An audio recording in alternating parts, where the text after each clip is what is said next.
Kinutlo, gikan sa basahon ni Propeta Isayas.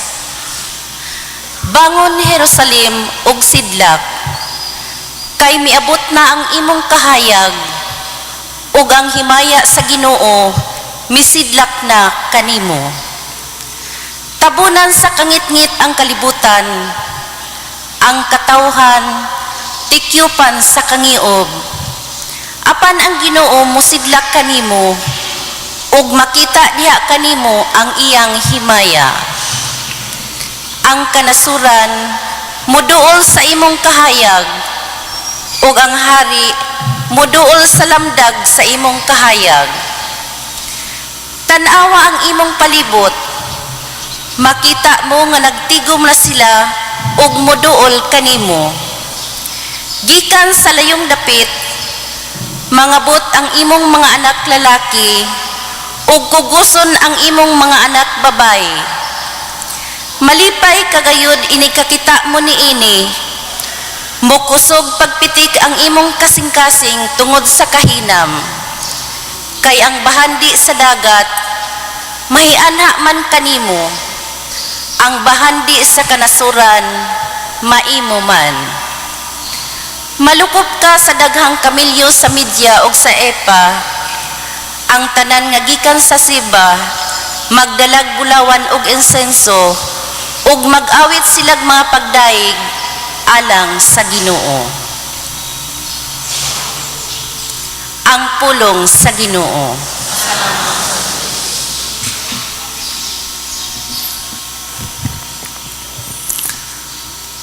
Salmo responsoryo ang atong tubag. Ginoo, ang tanang nasod sa yuta nagsimba kanimo.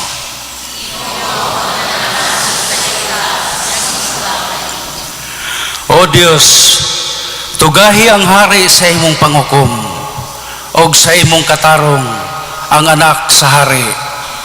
Magmando siya nga matarong sa imong lungsod, og hukman niya ang mga nagantos.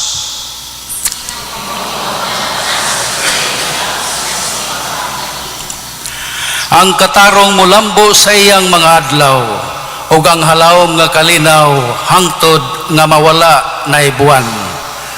Magmando unta siya gikan sa dagat ngadto sa dagat, o gikan sa suba ngadto sa kinatumyan sa yuta.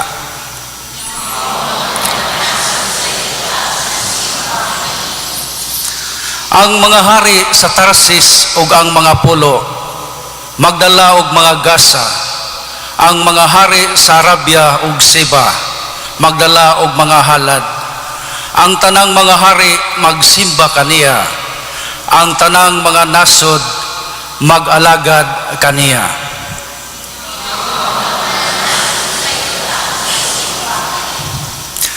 Kay magluwas siya sa kabos kon magsangpit kaniya, og sa nagantos diha nga walay mutabang kaniya.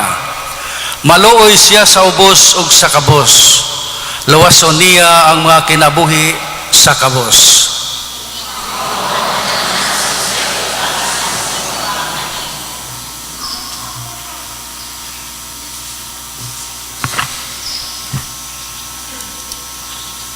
Kinutlo gikan sa sulat ni San Pablo ngadto sa taga-Efeso.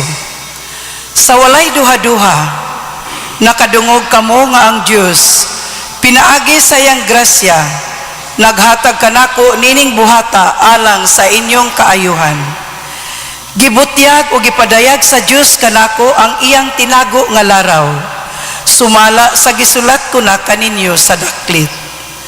Kaniadto wala kiniibutyag ngadto sa mga tao, apan karon gipadayag na kini sa Dios pinaagi sa Espiritu ngadto sa iyang bala ang mga apostolis ug mga propeta.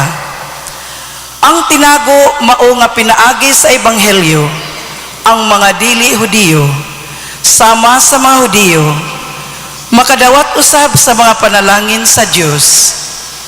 Mga bahin sila sa usa lamang kalawas ug makaambit sa saad sa Dios pinaagi kang Kristo Jesus. ang pulong sa Ginoo.